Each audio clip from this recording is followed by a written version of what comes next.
Hi all, welcome to part 2, module 5, computer networks.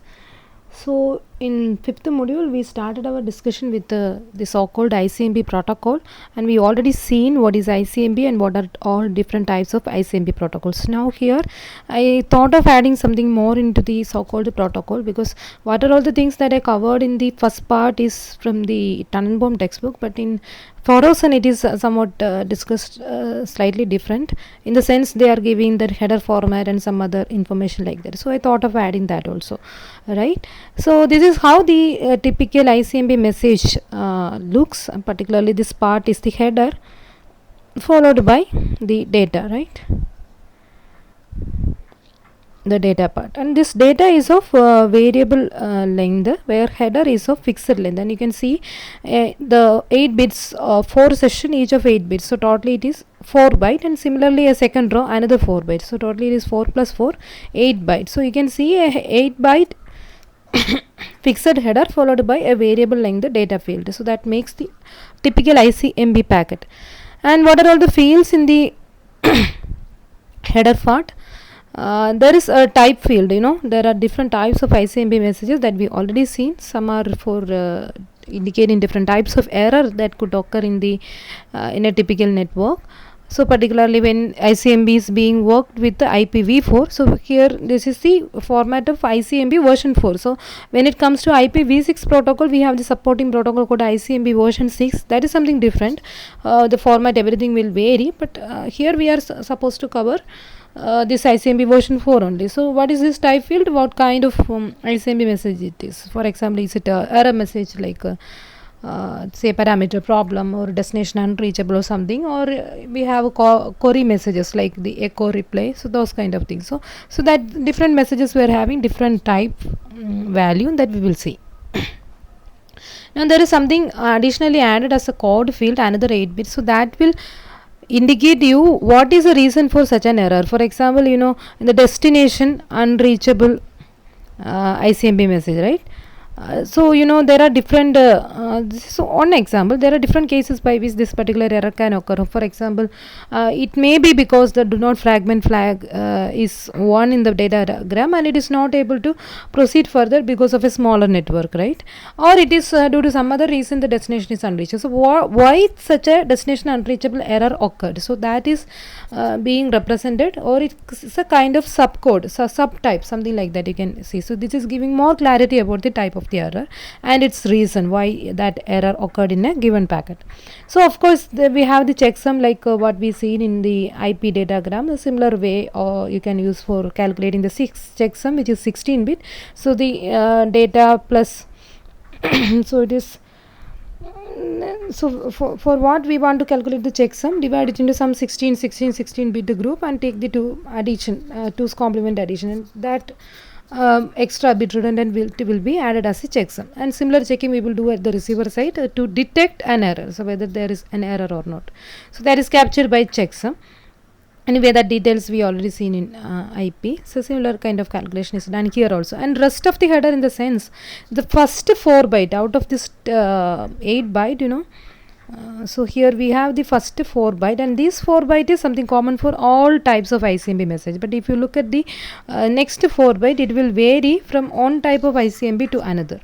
So different ICMP is storing different types of information in this field, and followed by we have the data section, where what we will store is, if it is an error message for which IP datagram. So we are generating ICMP error message particularly for the IP datagram, the actual IP datagram which is in error, right? So for which IP datagram this particular ICMP error is generated. So this data section will be containing some information about that erroneous IP datagram. Typically its header and some data field, of course, that erroneous IP datagram. But when it comes to the query messages like the echo replay, and timestamp, that kind of messages, or the route solicitation and advertisement everywhere, it will be containing some other extra information regarding the particular ICMP query. So like that, the variable length the data section will be filled. So the explanation is like this. So ICMP message has an 8 byte header, so kind of fixed 8 byte, and variable size data section. Although the general format of a header is different for different message types, different ICMB message types. The first 4 bytes is common for all ICMB messages. So the first field, if you look at that ICMB type, that defines the type of the particular ICMB message. Further, we have the code field that specify the reason for that particular message type, like destination unreachable, why it is caused, like that. So the last common field is a checksum field, and the normal checksum computation, you know. So the rest of the header is specific to a particular message type. Destination unreachable, echo message. So like that, when you vary from one ICMB to another, this the second 4 byte second row of that ICMB header will vary according to or specific to that particular ICMB message type. The data section in error message. So data section, if you look at the data section, if it is for error messages, it carry information for finding the original packet. So it will be containing some information related to the original IP datagram which is in error, right, if that had an error. So because of that error, this ICMB is being generated. So some information about that erroneous IP packet will be stored here. So if you are looking at the query message, we don't have to identify that particular IP datagram, of course. Instead, the data section carries some extra information based on the type of the query. If it is echo, if it is route advertisement, some routing related information will be kept in that field, like that. So for query message, the extra information will vary from one particular ICMB query to another. So if you look at the type field particularly, so we have two major category of ICMB messages: the error reporting ICMB messages and the query message. So if you look at the error reporting messages, all of them we already seen in the first part, so you can go there and for its details. So the destination unreachable, and we know how it is and for what it is generated. Source quench message, the time exit message. For the TTL field, the parameter problem. Right, the redirection. So different so if you can just try to remember, but okay, just numbers, that is something you can look at the RFC even for more details. So the type field is given a value 3 that indicates it's a destination unreachable error. Similarly for source quench it is 4, time exit it is 11, parameter problem it is 12, again redirection it is 5. So like that the numbers are given. So what about the remaining type numbers? So of course we already seen there are a number of ICMB messages, and we were discussing the most important ones only. So in that case, these are all the error ICMB message types. So if you look at the query messages, so we have query messages like the echo ICMB echo message. Of course, the echo request and reply. For echo request, it assumes the type to be 0 and reply it is 8, and echo reply it is 0. To timestamp request and reply, again 13 and 14 respectively. The address mask, so this is something we didn't discuss. So just like the route solicitation and advertisement, or the timestamp request and reply. So here it is requesting the subnet mask, that address mask, and its corresponding reply, right? For that 17 and 18 is being assumed, and router solicitation and advertisement again 10 and 9. So like that. So the type field will vary. So the contents of the data field for the error message. So this is something I already told you. If you are looking at an error message, a typical ICMB error message, suppose this is a received datagram. So the received datagram is containing a header, right? The original IP datagram which is in error, and following that header it is having the data field, and out of this data field focus on the first 8 byte of the data, right, and the rest of the data. So this will make the IP datagram, and that IP datagram is in a error situation on the way. So that could be like this datagram find it difficult to reach the destination, or destination unreachable error, or there could be some parameter problem with its header or something like that. So due to some kind of error that happened in the original datagram, we are forced to generate the ICMB. So what we will do is take the original datagram which is under error. So the original IP datagram for which the error happened, take its header as it is, right, and also from the data section just to take the first 8 bytes only. So don't take more, just take the first 8 bytes only. Header we will take fully, and the first 8-bit fixed part we will take. And header, you know, IP header of course is a variable line 20 to 60 bytes. So whatever it is, that will be taken completely, and also the first 8 byte of the data will be taken. and to this we will additionally add the ICMB header. So this is something additionally appended. So together it makes the ICMB packet, right? So this ICMB header is something we already seen in our previous slide, right, with the type, code, that kind of things. So this is the data portion of that ICMB packet, where the original erroneous packets IP header and some first 8 byte of it will be taken. Right now the ICMB packet is generated, but you know, in a network layer ultimately what we have is the IP protocol, right? So whether it is a control message or it is a normal data, so ICMB it's a kind of error control message, right? So or some kind something query control, whatever it is. So whether it is a control message like ICMB or IGMB or some other data, ultimately it has to be encapsulated inside an IP datagram for its smooth transition in the network layer. So further we have to add the IP header over this. So far we just taken the entire ICMB packet with the ICMB header, IP, the original erroneous data's header as well as some 8 bytes. So together we are encapsulating inside another IP packets by appending its IP header. So this is now ready for movement.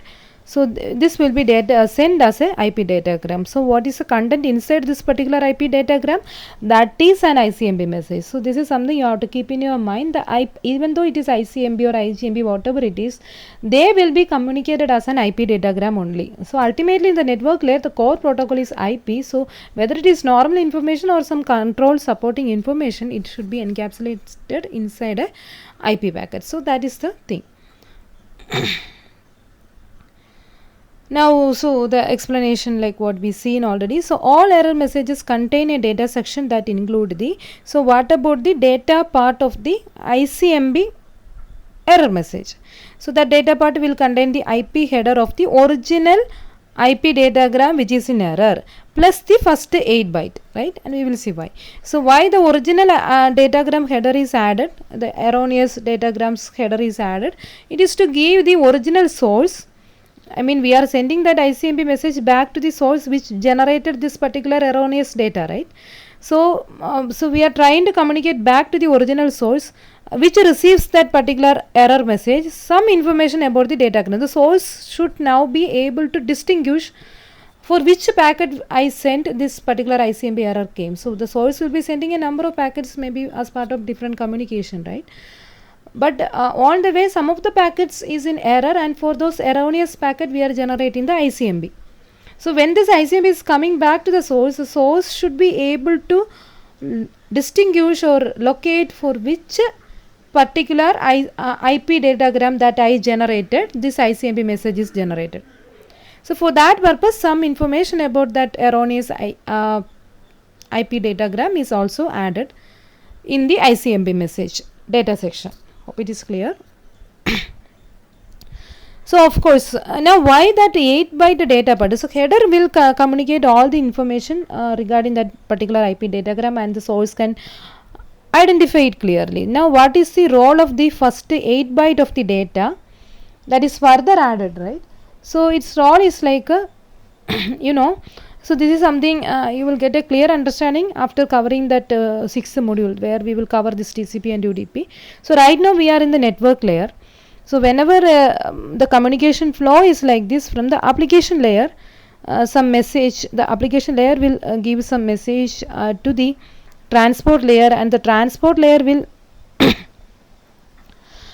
divide that message into say something called different segments, a TCP segment, UDP segment, like that, and to this segment it will add a transport layer header, right? So this is a transport layer header. Now this transport layer header will be given to the IP, I mean network layer. So when it comes to the network layer, right, what the network layer will do, the network layer will take the transport layer packet. So that is the transport layer header and segment, that is nothing but the actual message, and to this transport layer segment the network layer will add its header, the network layer header. So that is typically the IP header. So if you look at the IP header, so that is already added in the ICMB message. So in addition to that, From the IP datagram, the first 8 byte particularly is also we are taking, and those 8 byte is actually containing the transport layer header.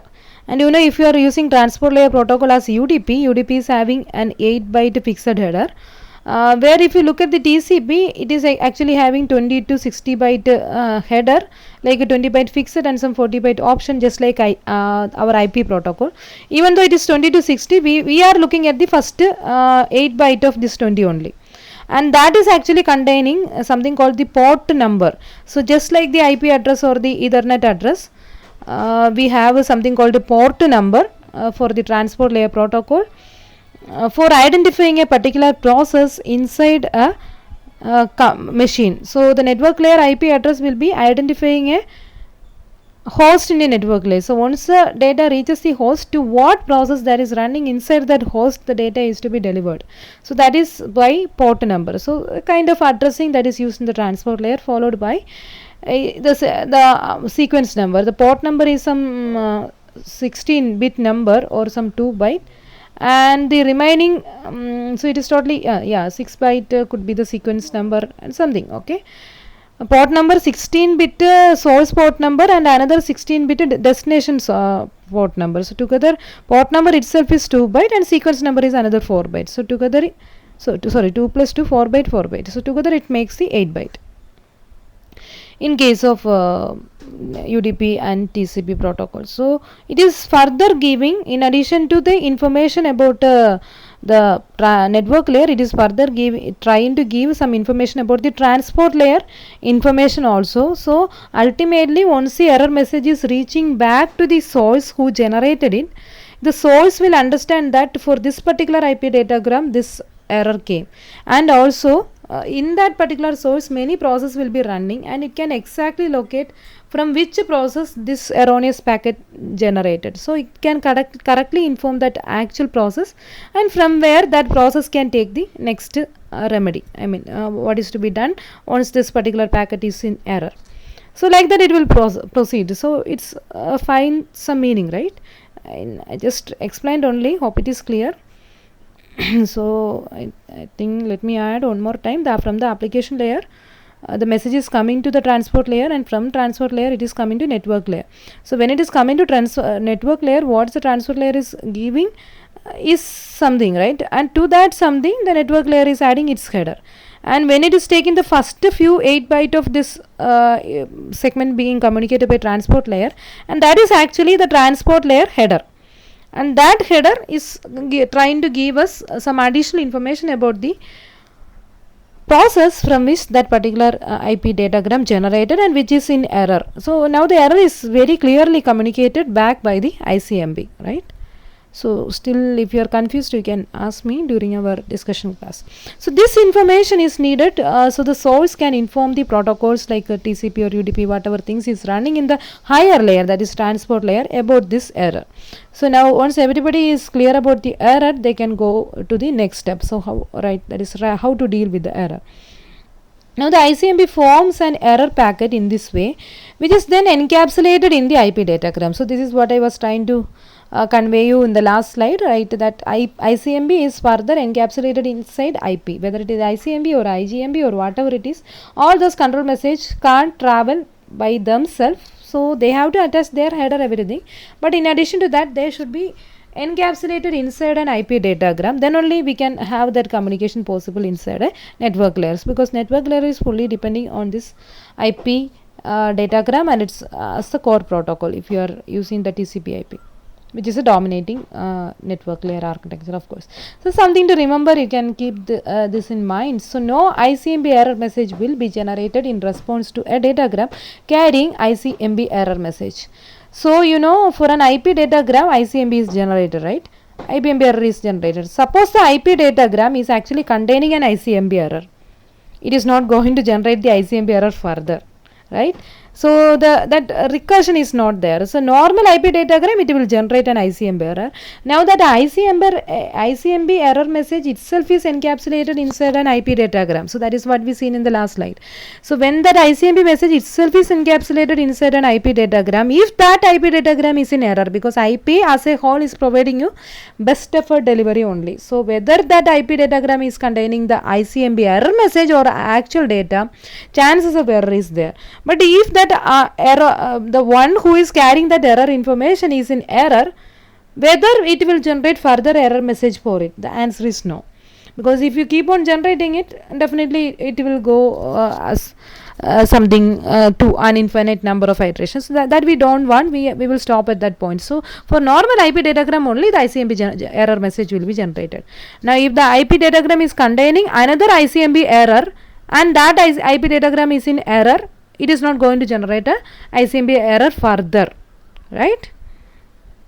So no ICMP error message will be generated for fragmented datagram. That is not the first fragment. So you know when it what is this fragmentation, everything in detail. So when we did this fragmentation and the first fragment is in error, there is a meaning for reporting it back, because okay, that the leader is in error, so that is a kind of indication that the entire thing is in error. But on the way someone other than the first fragment is in error, we are not going to generate the ICMP message. So because if you keep on doing it, that is somewhat meaningless, and how many fragments are there, that if everybody is in error, that many ICMP is to be generated. So that will make things more complicated. So when it comes to fragmentation, the ICMP error message generation is restricted only to the first fragment of the set of fragments. Now no ICMP message will be generated for a datagram having multicast address. So this is another thing. So all those things you can visualize. So when it comes to multicasting, the message is for a number of people, right? So on the way, if you found this packet is in error, we don't know whether its copies were received by other members of the multicast group or not. So we are not going to generate any ICMP error message at all for a multicast kind of IP datagram. So if it is for unicast IP datagram, unicast normal IP datagram, only we are going to generate ICMP message, error message. And also it should be the if there is fragmentation, it has to be the first fragment. And again special cases like no ICMP message error message will be generated for datagram having special addresses like 127.0.0.0, all 32 zeros. You know these addresses and what are they. That is something we already seen in our fourth module, right, when we discussed that IP addressing. So 127 is a kind of loop back address 0000. That means I don't know my IP. So for all those special cases, again we are not going to generate the ICMP message. So ICMP message is for normal IP datagram. So that is something you can keep in mind. Yes. So this is something additional about ICMP. Other than, so already in the first part we seen in detail different types of ICMP messages. Now here it is describing the header format and some other additional information. Yeah. Thanks for watching.